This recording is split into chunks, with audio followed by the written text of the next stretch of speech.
pasikvietėt savo giminės artimuosius. Na, bus apie ką papletkinti. Visą gerą mėnesį. Arūnas atrodo ir subtiliai, ir dailiai. Dar kartą noriu priminti, jog tiek Marijonas, tiek Arūnas, kaip tikri vyrai, susilažino.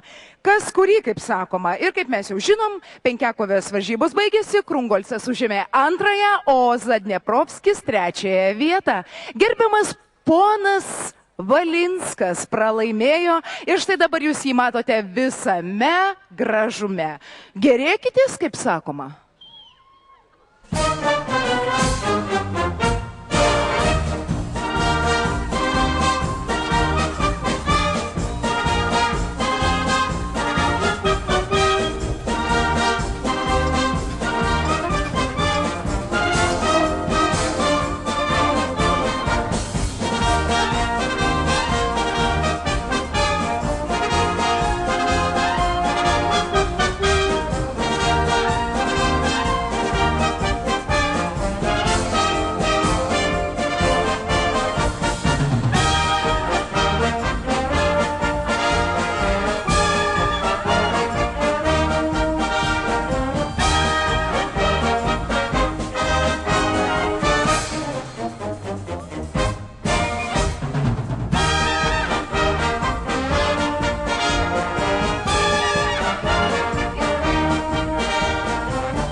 Arūnai, nu kaip man smagu prisiglaus, žinok, prie tokios moters dailios.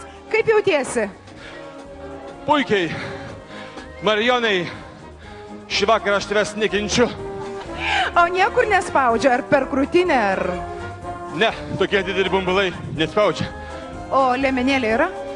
Nėra. Supratau. Apie kelnaitės net neklausiu. Aš kotas patraukit operacijos.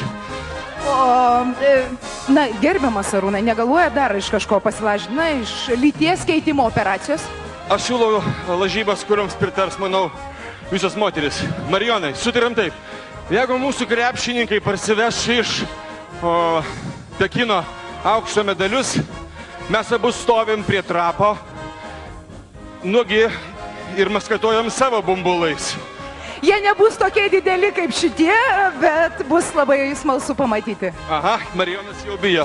Tuoj šį pagausiu. Oi, pagausiu, bet kas iš to? Kas iš to?